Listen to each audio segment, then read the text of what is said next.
Hi, everyone. Welcome to Welcome Change, our weekly news series where we meet social entrepreneurs and hear what's happening and what's next. So I'm Maria Clara. I'm speaking from Bangalore in India, and I'm delighted to be here with Ximena Abogabir, who is an Ashoka Fellow and calling from Santiago in Chile. Welcome, Ximena. Thank you, Maria Clara. Very pleased to be here with you, sharing. So before we start, I just want to give a reminder of like the format today. So we're gonna be here for about 30 minutes. Ximena and I will talk for the first like 15 minutes, and then we're gonna turn to some questions from the audience.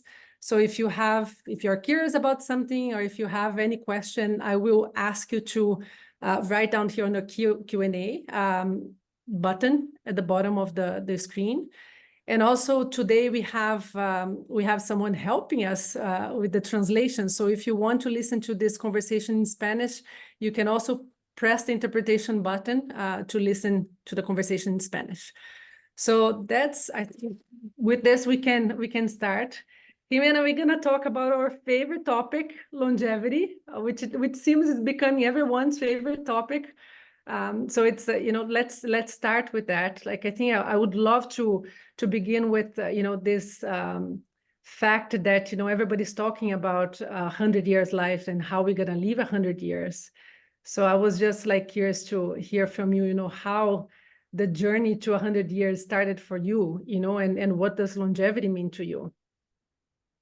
Thank you, Maria Clara. Well, for me, it is a very surprising and most welcome mind shift, because aging is usually interpreted as something ugly that is no longer useful, that can be thrown away. And when I see elderly people sitting in a square with a vacant look, I think that many persons may think, why use vaccines or oxygen machines for people who may be ready to die, as happened in the pandemic? And that dilemma can also be brought to, for example, lifelong learning. Why allocate scholarships to people who will not be able to return the cost to society?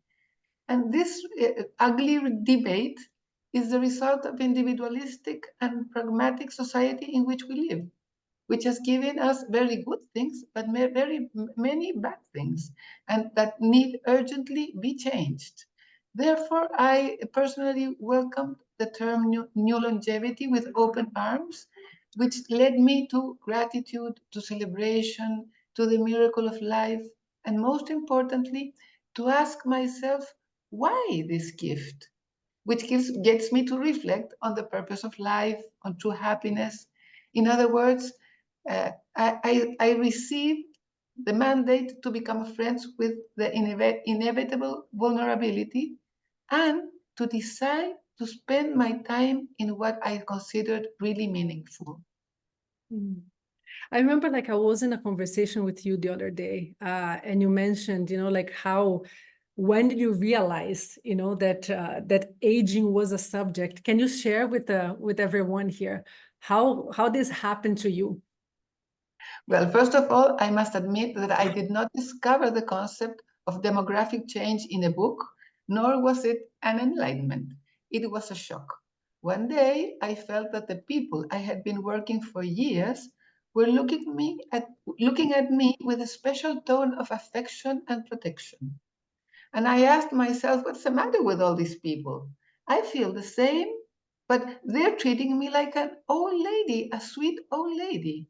So, with a group of friends all over 60, we decided to co-create Travesia Sin, which is a provocation to prepare for the journey to 100. I felt the energy to reinvent myself, a new enthusiasm, an amazing creativity, an ability to learn new things. With someone somehow faded out due to having been the subject of my work during 35 years, even though it was as relevant and moving as sustainability. I also built bond of complicity with my new adventure companions. And I'm going to tell you a secret, Maria Clara, only for you. I have a chronological age of 76 years old. And last year, I was notified that I have a biological age of 53. Oh, I wow. wonder if that would be the same if I had not dared to make this change. Most probably not. And the effort of this entire group that has participated in Travesia Sin has been more than worth it. 5,000 older people have come to us to say, I want to be part of this crusade. What can I contribute? Many of them have participated in self-knowledge, empowerment, and digitalization courses, among other activities. And we are permanently invited to the working group on aging convened by the government, civil society, and the private sector. We are working with the most important companies to understand and serve older people as clients, as collaborators and neighbors. And now specifically, we are working on how to retain and incorporate older people into their workforce, because we understood that older people need, want, and can still work and still contribute to society. No, that's one of the questions that I had when you mentioned your biological age. And you've been a change maker throughout your life. Like, for those who do not know Ximena, she's been like changing things in Chile for a very, very long time. And I'm just like curious, like, what are your thoughts, regarding this, like being extremely active, contributing, doing things with other people? What kind of impact do you see happening, like in your health, well-being, like in your relationships? Can you just share, like, especially when you see people around you who are not doing that? And I think that this ended up becoming the vision and the work that you are doing now with Travesia Sin. But like, I'm just curious, like, personally, how do you see that active engagement with society and the impact in your well-being?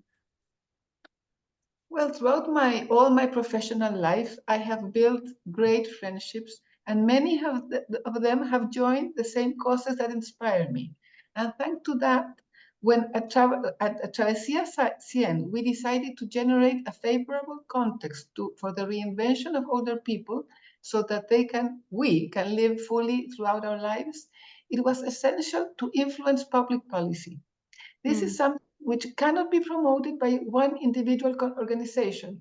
Well, so we managed to get together with all of them to have a single voice regarding all the constitutional processes experienced in Chile, including the publication of appropriate language to refer to age, the challenges that older people identify to live a full life, and a manifest on how we wanted to relate with other stakeholders. And we recently, about 2 weeks ago, we recently signed an agreement with the Advertising and Media Self-Regulation Council, CONAR, in which all the advertising and media industry adhere to the content that we built with other organizations, and in return, we will train the staff. So right now, we are preparing the materials we need to do that. So as you see, this adventure has give us so many fruits and so many wonderful moments. Yeah, I know that you also had a lot of experience in communications, like from an early age. You started with advertising, and then you used your communication skills and networks to create social impact, which was your entrepreneurial journey. So there is something there about, like, using the power of communications to change mindset, to change the narrative. I think this has been like something that you've been working throughout your life. So how are you seeing this in the long term? You're starting to work with this, the regulation system in Chile, like on how advertising should work. So I'm just curious to understand, how do you see this impacting society in the long term? Can you share with us? Well, as you mentioned, since I've worked with the industry, the advertising industry, I am deeply convinced of the power of communications, and so right now, since I participated with great honor with the globalizing team of Ashoka, trying to understand which is the systemic change that we have to work on. I feel that the change in the mindset of the people will change all the others. Because, for example, we are also working, as I mentioned, in how to reincorporate older people into the workforce or retain them, and so that we can keep on learning and so on. And we understand that most of the main problem we have are stereotypes, because those people who have to employ think that older people will not last a long time in the jobs, will not be able to learn, that we don't relate well with other generations. And on the other hand, the same older people that really would like and need and can go back to work say that to themselves. Whatever I do to try to get a job, I will never get them, because everybody discriminates me by my age. And since I don't try it, of course, the result is that I don't get a job. And that's very frustrating, especially because this is a phenomenon that is presenting itself at 50. And at 50 years old, you're in the middle of your life. And that's not funny, because usually you have a family or to support, that you cannot sort of make your spending smaller. Yeah. It's different after that period of time. So it's very, very, very painful. And are you seeing change happening, like in the last, 2 years since you start working? Can you see how, the narrative is shifting, how people are starting to wake up, to the subject? So what are you seeing? Well, when we started Travesia Sin 6 years ago, everybody thought we were crazy. What are you talking about? Older people need to rest. That's what they want to do. That's what they deserve to do. So why bother with trying to inviting them back to work? And we all knew by our own experience that of course we want to rest, of course we want to keep on learning, but we want to be useful to society. And so that was very important for us, and we understood that sort of started a movement, a social movement. And as I said, today, now and looking at older people not only as a problem, but as an opportunity is something that's now more popular. Wonderful. So I want to ask another question that, I don't know if the audience knows this, but Ximena is one of the very few, I don't actually know who else is like you, who has a son who is an Ashoka Fellow also. If you're not the only, you are at least like one of the first, Ximena, you both. So, it's another special topic for us in longevity, right? We talk about lifelong change making and the importance of, the parents helping young people to become a change maker. And at the same time, like, younger people or the kids, helping their parents and grandparents to continue to be change makers, until they die. So I'm curious, like, how is this relationship between you and your son? Who influences who here? So yeah, is there any insight on how to help young people to become change makers? And also, like, we would like to ask him the same, what can he do to help you to continue to be a change maker forever? Well, I am so grateful for the life I have lived. I'm 76. And what has given me the most happiness is my family, no doubt about it. I have 3 siblings, as you said, among them Gonzalo Muñoz, Ashoka Fellow, and Juan Carlos, he's a current Minister of Transportation and Telecommunications of Chile, and Ximena, an architect, and she also works in issues related to sustainability. But now we have 10 grandchildren, among whom they are already change makers on the way, because we are also committed to the change of course that must be adopted urgently by humanity. And that is something that's strongly reflected in our family conversations. When I was active in the topic of sustainability, I said, climate will change. Gonzalo today talks about climate is changing.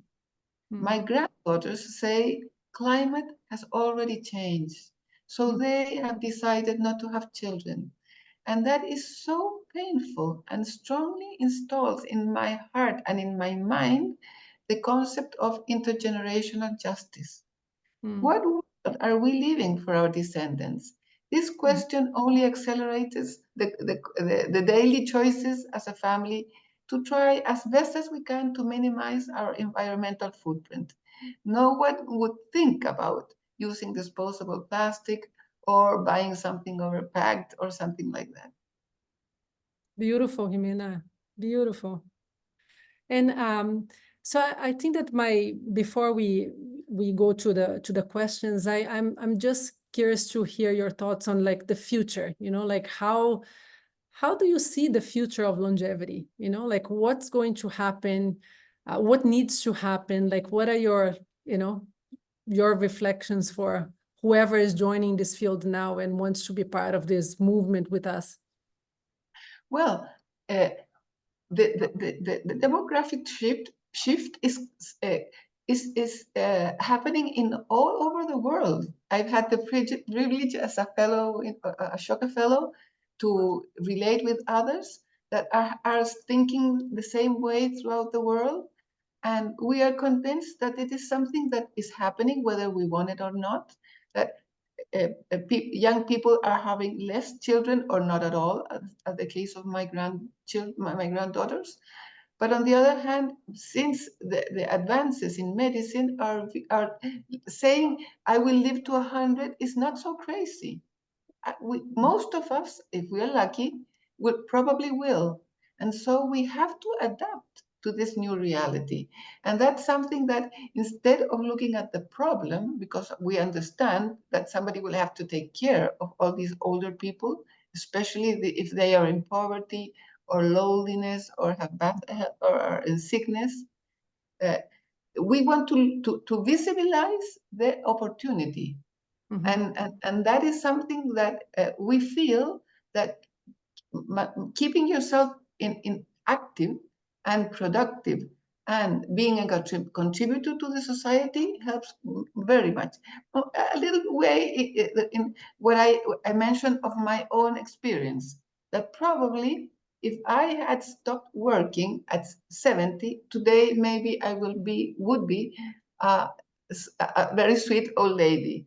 But since I decided to keep on contributing, well, I feel so excited, so full of energy. I don't want to say young because I don't want to say it. Embrace it. It's beautiful. And you mentioned something that the earlier in the conversation, like the importance of keep learning, the lifelong learning. And I think that what I gather here also, like with you and your family, like everybody has been learning and change making, throughout life. So it's quite beautiful to see that as a part of the way that you live your life with your family as well. We have a few questions here. I can see that there's an Ashoka Fellow, Laís Fleury, who joined us today, and she's asking, who is your son, the Ashoka Fellow? So she's an Ashoka Fellow from Brazil. Hi, Laís. His name is Gonzalo Munoz, Laís, and he's the founder of Triciclo, right, Ximena? Triciclo Yes. is his organization. So you can look for him there. There's another question, Ximena, what surprising kinds of allies are you seeing? For example, private corporate organizations and industries, like who is joining you to redefine aging and longevity? And what kind of role do you see they taking with you?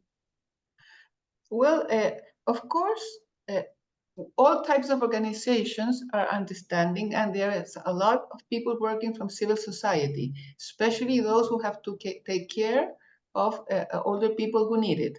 But on the other hand, fortunately, in the private companies, we're finding more and more companies understanding that it's a problem they have to face.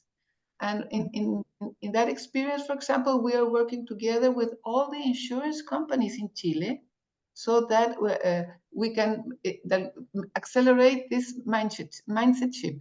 And concretely, we have an alliance with the Ashoka team in Chile, and whose funding, what we are doing is MedLife Foundation.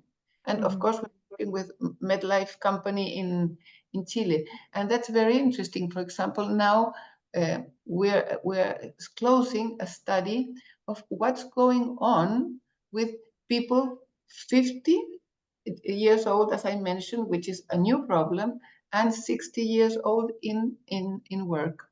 And so we are discovering so many things thanks to the funding that they could give us to do this work.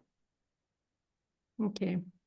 So we have many questions. So let me just go through some of them. One is coming from Steve. What are the most immediate ways we can all flip the script on what purpose and meaning looks like after retirement? So yeah, do you want me to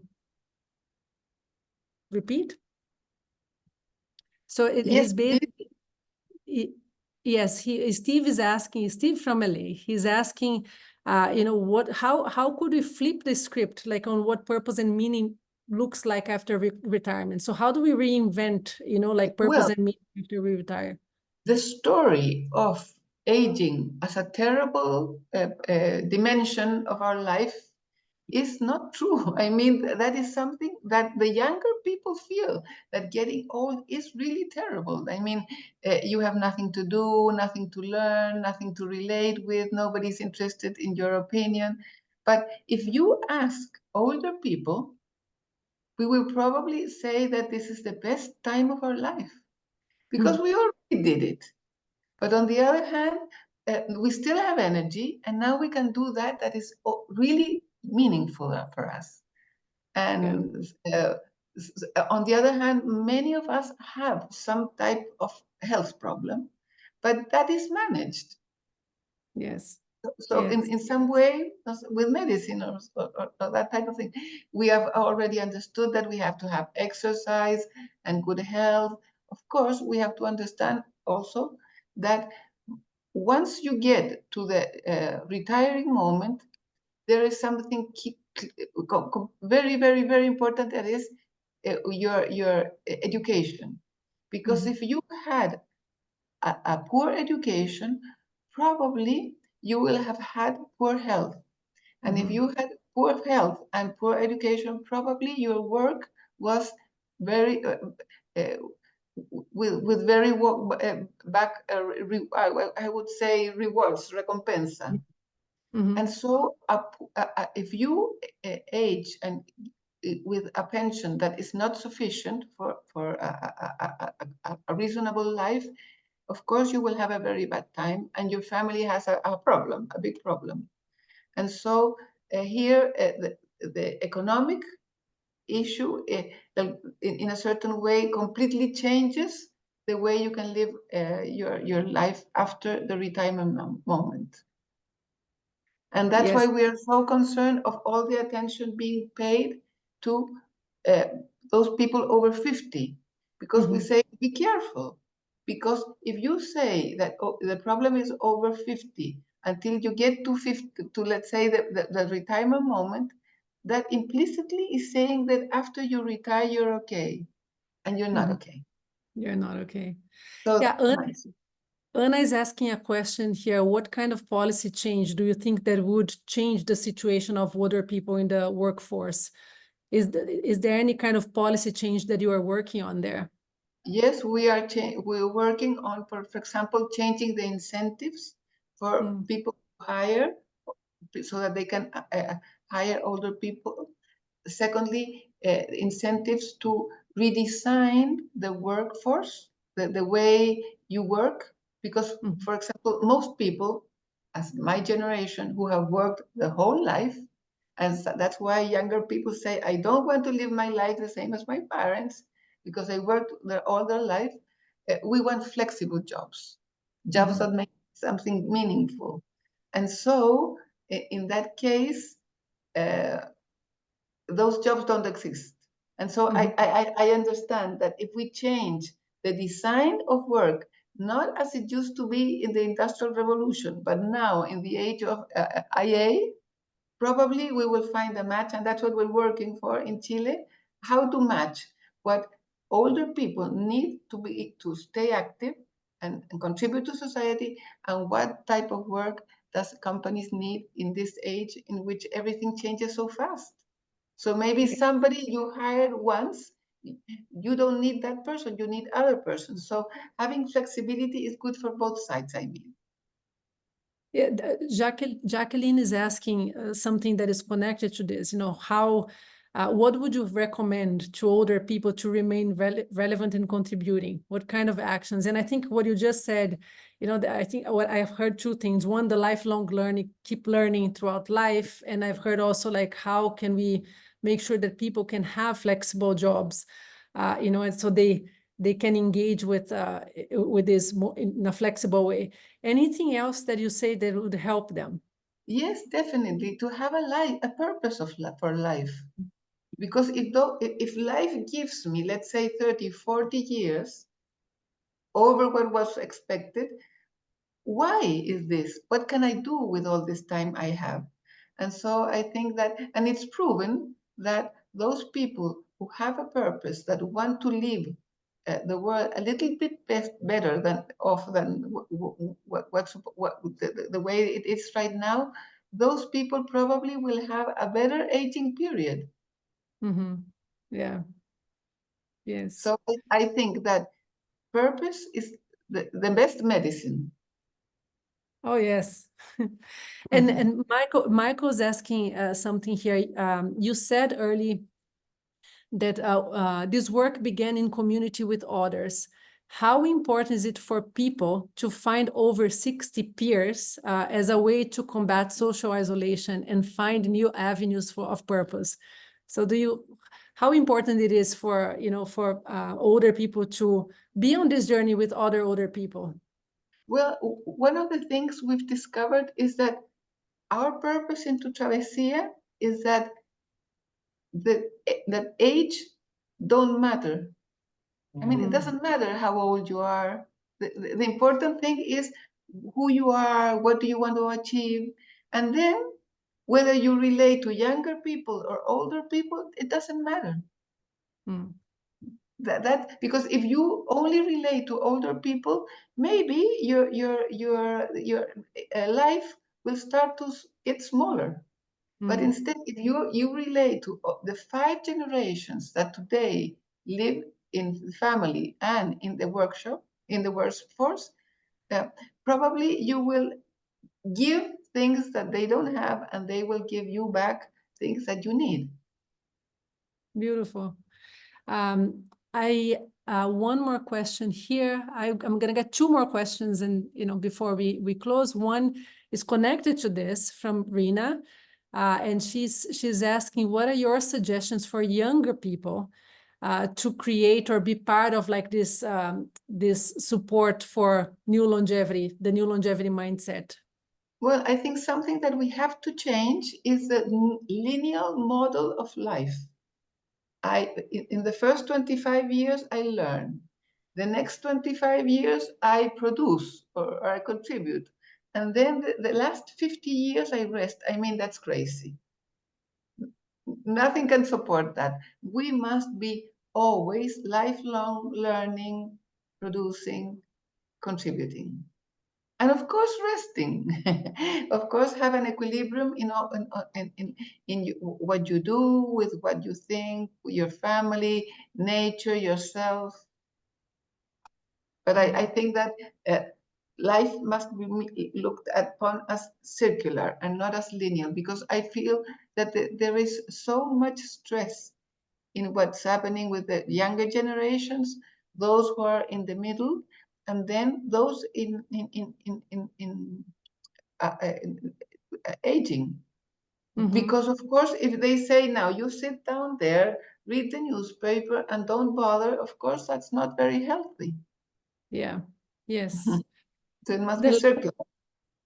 Yes, and the last comment here from Nihar Kotari from India, he's basically saying, aging means more dependence on medication and medical procedures. If we say if we say you are talking about only one side of the coin, which is adding years to life, when one should start health, financial, social planning for enjoying longevity and not becoming a burden to anyone. And then he says that in the Indian system of medicine Ayurveda, it says that a healthy person can live up to 100 and 400 years, but he needs to be more disciplined in life. So what are your thoughts on the on health and longevity? I feel that we should shift to a more preventive type of medicine. Because I mean, my well-being depends not only whether I eat the right food or do a certain type of exercise.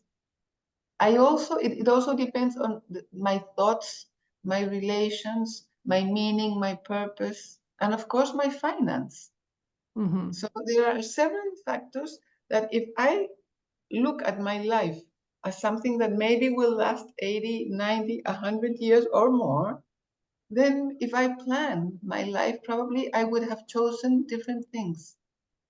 And I think that since today medicine has so much tools, and everything that happens to you, they give you a type of medicine, well, that's a mess, and that, of course, hits you back.